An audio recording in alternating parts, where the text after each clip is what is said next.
Selamat datang di Nagita Dakuna Channel edisi kesehatan. Kali ini kita akan membahas tentang cedera kepala berat. Cedera kepala berat adalah kondisi saat seseorang mengalami benturan atau tekanan keras pada kepala yang menyebabkan cedera berat pada otak. Jika tidak ditangani dengan cepat dan tepat, kondisi ini dapat berakibat fatal. Cedera kepala berat dapat disebabkan oleh banyak hal. Kecelakaan lalu lintas dan mengalami kekerasan fisik merupakan beberapa kejadian yang seringkali menyebabkan seseorang mengalami kondisi ini. Berdasarkan penyebabnya, cedera kepala dapat dibagi menjadi dua jenis, yaitu cedera kepala tertutup. Kondisi ini dapat terjadi akibat benturan atau sentakan keras pada kepala yang berakibat cederanya jaringan otak, meskipun tulang tengkorak masih utuh. Cedera kepala terbuka atau luka tembus. Kondisi ini dapat terjadi akibat adanya hantaman yang menyebabkan tulang tengkorak pecah atau adanya benda yang menembus atau penetrasi ke tulang tengkorak dan otak, misalnya tertembak peluru di kepala. Penyebab cedera kepala berat. Cedera kepala berat dapat terjadi akibat pukulan, tekanan, penetrasi, atau sentakan keras ke kepala. Beberapa kejadian umum yang dapat menyebabkan cedera kepala berat adalah jatuh, cedera saat berolahraga, kecelakaan lalu lintas, kekerasan fisik, ledakan bahan peledak atau bahan lainnya. Cedera kepala berat dapat terjadi pada siapa saja, tetapi kondisi ini umumnya lebih berisiko terjadi pada pria, anak-anak, terutama yang berusia kurang dari 4 tahun, dewasa muda, terutama yang berusia 15-24 tahun, lanjut usia, berusia 60 tahun ke atas. Gejala cedera kepala berat. Cedera kepala berat memiliki beragam gejala yang memengaruhi fisik maupun psikologis penderitanya. Gejala dapat muncul langsung atau beberapa jam, bahkan beberapa hari setelah cedera pada kepala. Berikut ini adalah beberapa gejala fisik yang dapat dialami penderita cedera kepala berat meliputi pusing, sakit kepala berat, kaku pada leher, sulit berbicara, sulit bernapas, sulit menggerakkan beberapa bagian tubuh, memar dan bengkak di sekitar kedua mata atau di sekitar telinga, kerusakan pada tulang tengkorak atau wajah. Gangguan pada indera tubuh, seperti kehilangan pendengaran atau mengalami penglihatan ganda, muntah terus-menerus dan menyembur, keluar darah atau cairan bening dari telinga atau hidung, disorientasi atau tidak dapat mengenali waktu, tempat, dan orang, ketidakmampuan menggerakkan lengan atau tungkai, perubahan ukuran pupil mata, kejang, kehilangan kesadaran, amnesia. Sementara gejala psikologis yang dapat dialami penderita cedera kepala berat meliputi menjadi mudah marah, merasa cemas atau depresi, mengalami gangguan pada ingatan dan konsentrasi. Pada anak-anak, gejala yang muncul dapat berupa perubahan pola makan atau menyusui, perubahan pola tidur, rewel, murung, hilang ketertarikan pada aktivitas atau mainan favorit, sulit berhenti menangis, kehilangan fokus, tampak mengantuk, kejang. Kapan harus ke dokter? Segera bawa ke dokter jika seseorang mengalami benturan atau cedera pada kepala hingga timbul gejala yang menandakan cedera kepala berat, terlebih jika orang tersebut mengalami gejala yang lebih serius, seperti henti napas. Seseorang yang memiliki kondisi di bawah ini harus segera dibawa ke dokter ketika mengalami benturan atau cedera pada kepala meliputi pernah menjalani operasi otak, mengonsumsi alkohol atau obat-obatan sebelumnya, terutama obat-obatan yang dapat menyebabkan gangguan pendarahan, seperti warfarin, pernah mengalami gangguan pendarahan atau pembekuan darah, cedera terjadi akibat benturan cukup keras, misalnya akibat tertabrak mobil atau jatuh dari ketinggian 1 meter, cedera terjadi akibat sesuatu yang disengaja, seperti dipukul oleh orang lain. Diagnosis cedera kepala berat. Sebagai langkah awal, dokter akan melakukan pertolongan pertama untuk menstabilkan pernapasan, denyut jantung, dan tekanan darah pasien. Setelah kondisi pasien stabil, dokter akan menanyakan beberapa hal terkait gejala serta kejadian yang dapat menjadi penyebab cedera kepala. Akan tetapi, jika pasien tidak sadarkan diri, dokter dapat meminta informasi dari orang yang mengantarkan pasien ke rumah sakit. Setelah itu, dokter akan melakukan pemeriksaan fisik secara menyeluruh, termasuk pemeriksaan saraf. Dokter akan menggunakan Glasgow Coma Scale atau GCS untuk menilai kesadaran pasien dan mengidentifikasi tingkat keparahan cedera kepala. Nilai GCS ditentukan berdasarkan 3 faktor, yaitu respons verbal, pergerakan fisik, kemudahan membuka mata. Nilai dari setiap faktor di atas akan dijumlahkan hingga menghasilkan total nilai. Berdasarkan total nilai ini, cedera kepala diklasifikasikan menjadi 3 tingkat keparahan, yaitu cedera kepala ringan yaitu total nilai berada dalam skala 13-15.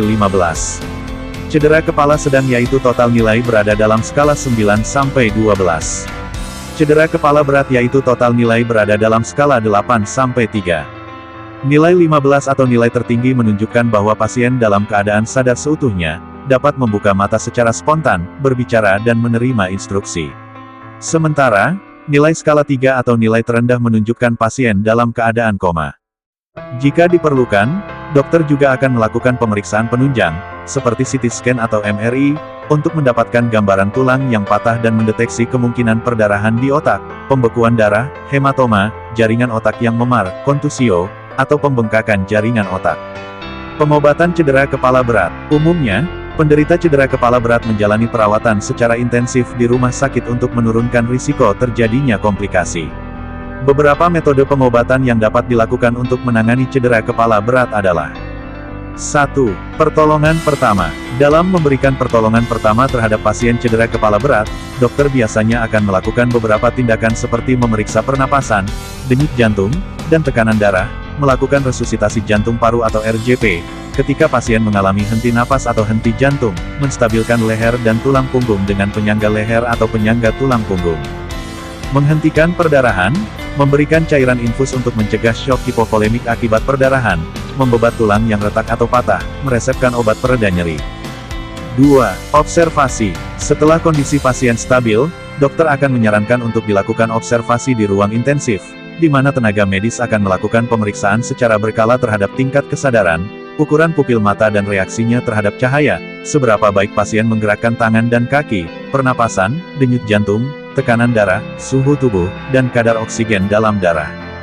3. Operasi. Dokter akan melakukan tindakan operasi apabila pasien cedera kepala berat mengalami salah satu atau beberapa kondisi seperti perdarahan otak, penggumpalan darah di dalam otak, memar otak atau kontusio cerebri, patah tulang tengkorak, adanya benda asing, seperti pecahan kaca atau peluru. Salah satu prosedur operasi yang dapat dilakukan dokter adalah kraniotomi, yaitu operasi dengan membuka tulang tengkorak. Tahapan prosedur kraniotomi meliputi: dokter akan membuat sebuah lubang di tulang tengkorak untuk menjadi akses ke dalam otak, dokter akan mengeluarkan gumpalan darah yang mungkin terbentuk dan memperbaiki pembuluh darah di otak yang rusak. Setelah perdarahan di otak berhenti, potongan tulang tengkorak akan ditempatkan kembali di posisi semula dan ditempelkan kembali dengan mur khusus. 4. Penanganan patah tulang tengkorak. Cedera kepala berat terkadang disertai dengan patah tulang tengkorak. Jika patah tulang yang dialami tergolong parah, kondisi ini berisiko menyebabkan infeksi dan meningkatkan tekanan pada otak. Dokter mungkin akan melakukan beberapa tindakan berikut ini untuk menanganinya meliputi: memberikan antibiotik jika terjadi patah tulang terbuka untuk mencegah infeksi, melakukan tindakan operasi untuk memperbaiki tulang yang patah atau mengangkat serpihan tulang yang ada di otak. Akan tetapi, pada kasus di mana tengkorak hanya mengalami retakan kecil, tindakan di atas mungkin tidak diperlukan karena umumnya kondisi dapat pulih dengan sendirinya dalam beberapa bulan. Peluang kesembuhan pasien yang mengalami cedera kepala berat sangat bergantung pada penanganan yang diberikan. Semakin cepat kondisi ditangani, peluang kesembuhannya juga akan semakin tinggi. Sebagai tambahan pengobatan, dokter juga dapat memberikan obat neuroprotektor, seperti sitikolin, untuk mendukung pemulihan otak. Komplikasi cedera kepala berat. Cedera kepala berat dapat menyebabkan kerusakan pada otak dan menimbulkan komplikasi serius yang bisa berakibat fatal. Komplikasi dapat terjadi sementara atau secara permanen. Beberapa komplikasi cedera kepala berat yang mungkin terjadi adalah: infeksi. Risiko infeksi semakin tinggi jika cedera kepala berat disertai patah tulang tengkorak. Hal ini dikarenakan patahan tulang tengkorak dapat merobek lapisan tipis pelindung otak. Jika ini terjadi, bakteri bisa masuk ke dalam otak dan menyebabkan infeksi otak. Gangguan kesadaran.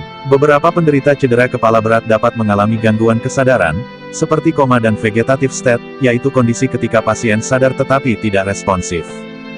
Gejala setelah gegar otak. Cedera kepala berat dapat menyebabkan gegar otak. Beberapa pasien mungkin merasakan gejala jangka panjang akibat gegar otak, seperti sakit kepala yang berlangsung terus-menerus, gangguan tidur, gangguan memori, konsentrasi buruk, tinnitus. Gejala di atas umumnya berlangsung selama 3 bulan. Pasien perlu segera berkonsultasi dengan dokter jika merasakan gejala-gejala tersebut. Cedera otak. Cedera kepala berat dapat menyebabkan cedera dan kerusakan otak. Otak yang mengalami cedera atau kerusakan dapat menimbulkan gangguan yang beragam, di antaranya epilepsi, gangguan keseimbangan dan hilangnya koordinasi tubuh, gangguan fungsi indera pengecap dan penciuman, kesulitan berpikir, memproses informasi, dan memecahkan masalah, perubahan perilaku dan emosional. Pencegahan cedera kepala berat. Kejadian yang dapat menyebabkan cedera kepala berat cenderung terjadi secara tiba-tiba sehingga sulit untuk sepenuhnya dicegah. Meski demikian, ada beberapa hal yang dapat dilakukan untuk mengurangi risiko terjadinya cedera di bagian kepala. Hal-hal tersebut meliputi: gunakan perlengkapan keamanan diri ketika mengendarai kendaraan bermotor dan saat berolahraga. Hindari mengendarai kendaraan di bawah pengaruh alkohol atau obat-obatan yang dapat memengaruhi tingkat kewaspadaan. Pastikan rumah bebas dari benda-benda yang bisa membuat Anda terjatuh, seperti barang yang berserakan di lantai atau karpet yang licin. Pastikan rumah aman untuk anak-anak, misalnya dengan memastikan jendela atau balkon jauh dari jangkauan anak-anak. Salam sehat, sampai jumpa di video selanjutnya. Terima kasih.